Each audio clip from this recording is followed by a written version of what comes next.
What's going on, everybody? It's your boy Hilarious D, and we are back with another episode of Funny Talk. This is season 2, episode 1, and I'm here with a very special guest today.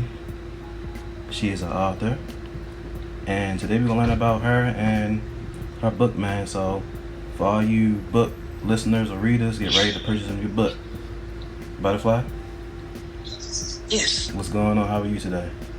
I am awesome. How are you? All right. So let's jump right into it. So where are you from? I'm from Virginia. All right. I'm from Maryland, so neighbors. Okay. And are you blind? I am totally blind. And if you don't mind, would you like to let the viewers know, tongue twister, how you lost your sight, or share your story with them? Sure. I have been vision impaired, I guess, since elementary school. In middle school, I had some changes to my vision, and then I realized my glasses didn't work as well anymore. So I told my parents, and they took me to the eye doctor, and it was discovered that my left eye was blind. So I had cataracts on both eyes, left and right, and the left eye was blind, so they left the cataract on. The right eye, they took the cataract off. My retina was detached, and I had glaucoma. So they reattached the retina, and a month later, scar tissue pulled the retina back off, and so I had surgery to reattach it, and then a month after that, same thing happened, and I had to get surgery again to get it reattached.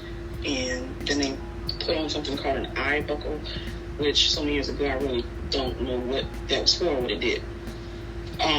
So 2 years after that, when I was in the 9th grade, I walked into my high school, and I couldn't distinguish the floor from a pillar, which they both were white. I walked into it, and then went to class. And so when I pulled out my magnifier, I couldn't read the print anymore. So I went to the nurse, and I went to the doctor, and it was discovered that some blood vessels had grown in the back of my eye for no particular reason, and then burst. And so the hemorrhage caused like some cloudiness, and that's why I couldn't distinguish the colors. Okay. So still, this is a saga here. So then in the 10th grade, I started going to the Missouri School for the Deaf and Blind, and that summer, the same thing happened with the blood vessels. They grew, they burst, and cloudiness. In the 11th grade, I got hit in the eye by accident, but it was a trauma, situation, and the retina detached again, and that's when I went totally blind. And that was in 2002. Got you. So I just want you to know, for personal reference, you basically told my story just in the female version. Wow. Minus the accident with being hit in the eye. That's exactly how I lost my sight. I lost my sight at the age of 9 in the 4th grade. Exactly how you described yours. So there you go, people. 2 people with the same story, male and female versions. That's crazy. Those who watching, they already know my story. You just told it a little bit more in depth. The eye buckle, which I had as well, is used to quote unquote hold everything together. Keyword buckle, Right. Gotcha. So that's what's up, man. So now that you are an adult and experienced and endured everything that you went through as a child and as a teenager, what do you find I would say difficult now? It's a 2-part question. What do you find difficult now as far as living as a blind person, and what do you find that you're learning how to adapt to or overcome or make better for yourself as a blind person?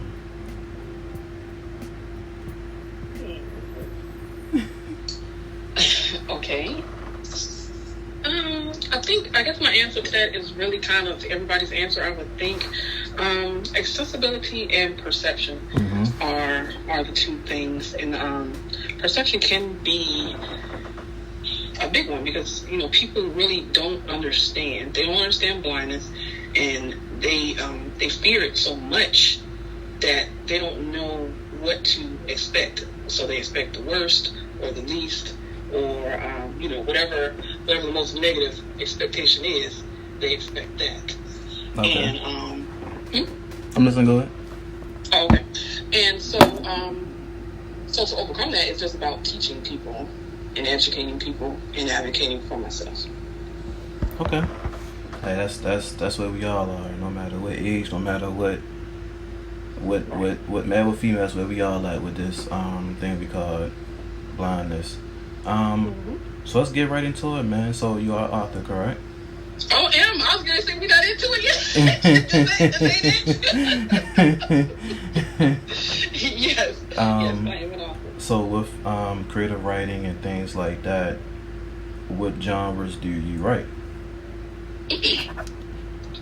My first book is an urban thriller, and I self-published in 2018. I also write poetry, which actually is poetry is the closest to my heart. I've been writing poetry since high school. I've been writing period since middle school, but I've been really, really writing poetry, and it's a way that I express. So any emotion, I express it through poetry. So I have 2 poetry books, one that I put out last year in 2020, and one that I put out this year, 2021. Got you. So what got you into writing? Was it more of a thing to like a coping mechanism? Is it something that, I know you said you enjoyed it, was it mainly enjoyment? What got you into it? I guess I would say enjoyment. I remember distinctly in middle school there were certain assignments that we had to write. Trying to think of it wasn't called English when we was doing language arts, something like that was my favorite class, and it was always reading and writing. I absolutely love reading. But I remember in the 6th grade we had this project where we had to actually come up with a book or a story and write it, and they had these little hard covers. There was a blank white cover, and we had to draw our own cover and all of that. So I remember that. And then in 7th grade we had to write these stories. So it was always like that type of thing that I was interested in. So I was first off I started writing the stories, and then in high school when I started writing poetry, one particular poem, it was kind of funny because I don't really freestyle poetry, but my brother and his girlfriend were freestyling, and they told me to freestyle a poem. And so while they were battling each other, I was composing it in my head, okay, I can't do it that fast, but I'll do a few lines. So I did a 4 lines maybe, and then later on I wrote it and added to it. But a long time, I was writing little silly poems. When I was in school, it was this cafeteria week or something we had to write about, and it was, the cafeteria food is whack, they need to take it back, you know what I'm saying? Things like that. Hey, that's how it starts, man. Right. So that, and then I started doing these poems it was Teacher Appreciation Week and Nurse Appreciation Week, and so I was doing all these appreciative poems, and then it was this poem. The assignment was to write about one of our favorite things or something that we love, and I just wrote this poem. It was a non-rhyming poem, but it was about reading, but it was different ways of reading. So I was talking about the audiobooks, actual reading print, and then reading in Braille. Okay. So, do you have a favorite piece, poem? Not. I have so many that I can't pinpoint one, and I don't have them memorized. So Gotcha. If you wanted me to read nope. poem, I could have pulled it out. If I had thought about it earlier, if I had thought about it earlier, then I probably would have pulled it out. But hey, that's what's up, man. I'm always interested in hearing about authors who are in the blind community, which brings to my next question: what challenges do you face as an author and a person who's dealing with a disability?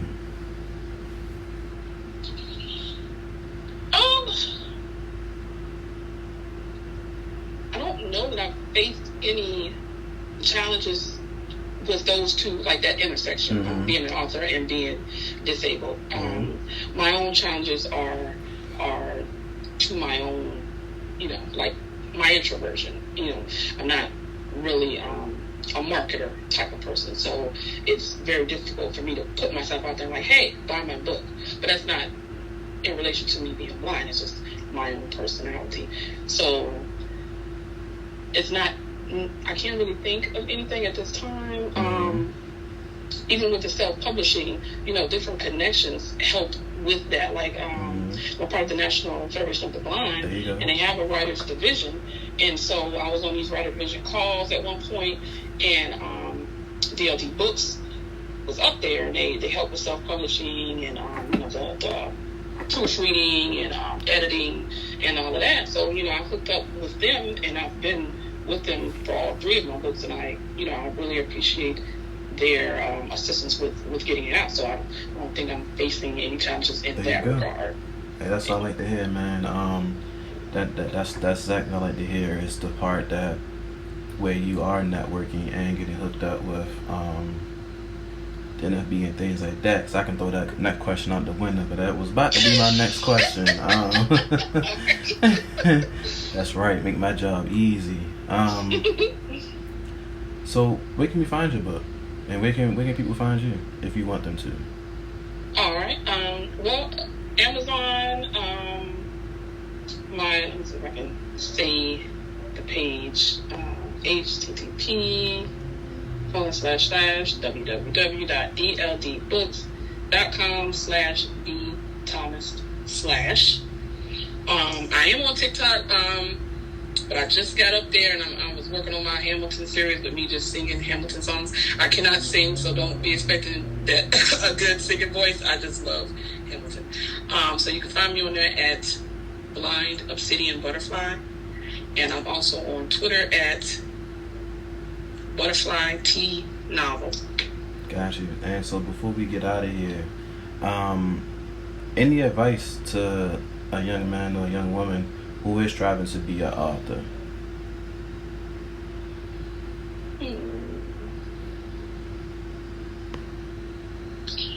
Okay, so I'm gonna remix this advice a little bit from the previous question the answer that I had in my mind, what I thought you was going to ask. But really, it is believe in yourself. When I was in school, I just started writing and thinking about myself as a writer these past few years. But when I was in school, like I said, I was writing a lot, and I was discouraged against it as a profession. I was told that poetry doesn't sell well, so it's going to be very difficult to do that. And so I kind of put that in the back burner of my mind, and I didn't work on writing in that aspect. And I just feel like I would have come much farther if I had focused on it, as a passion, because I love writing. So believe in yourself and be your own cheerleader. So when people discourage you, encourage yourself. Yep. Also, talk about the poetry books. Can you talk a little bit about the urban novel you said? Yeah, so... Tell us about it. Yeah, I want to hear about that. It's so hard to talk about it without giving all of it away. But it's about a girl who, in the beginning, her mom dies, and she has to take care of her brothers. So she's a teenager, her brothers are younger, and they're living with the stepfather. He makes her become an escort to earn money. And so the whole time she's earning money for him, but she's also stacking money because she's trying to leave that situation and get custody of her brothers. Later in the book, an accident happens and she goes blind. Okay. Hey, I'm pretty much interested on that right there. So. All right, pick it up. And I know a bunch of. And follow me back. I think I followed you hilariously. Yep, I sure did. I already followed you back. So. All right, word up. Yeah, and I know a bunch of readers, both, and we'll talk about this off air too, who read books, stuff like that. So I'm definitely going to share them, all your links and things like that. So you should have some buys pretty soon. Absolutely, absolutely. And just real briefly, let me talk about the other two, the Yep, go ahead. poetry books.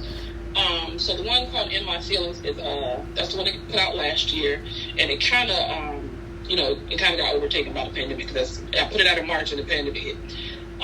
So I haven't really talked about that one a lot, but it's like a combination or a compilation of poems from all of these years up until now. There's even some poems that I've written in high school, and then there's some focusing on disability and some focusing on observations, that kind of thing. I got some NFB poems in there too, and the poem book that I put out this year is called "The Butterfly Effect: A Poetic Call to Action," and it's talking about what happened with Breonna Taylor and George Floyd and Ahmaud Arbery, that kind of thing, the Black experience. There you go.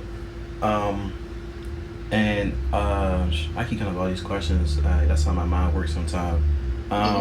So I have a friend who writes poetry and stories and things like that. How can she get hooked up with the NFB Writers Division? NFB, go to the website nfb.org, and they have like a link that says divisions and chapters, and then just click on that and then find the Writers Division, and they'll have their exact way of how to join and participate in the monthly calls. Okay. So would they give her, I guess you could say, publishing tips and things like that?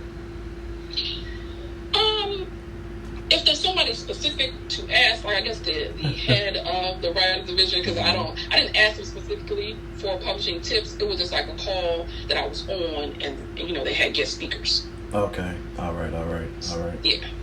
Cool. So, you guys, that was Miss Butterfly Thomas. I definitely enjoyed this interview.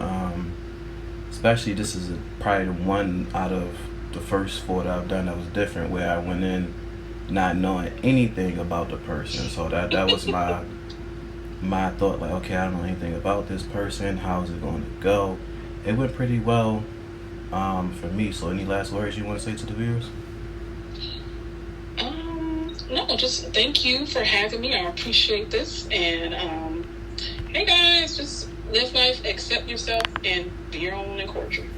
There you go. There you have it. That was Butterfly Thomas. I am Hilarious D. This was Funny Talk. See you guys in the next episode.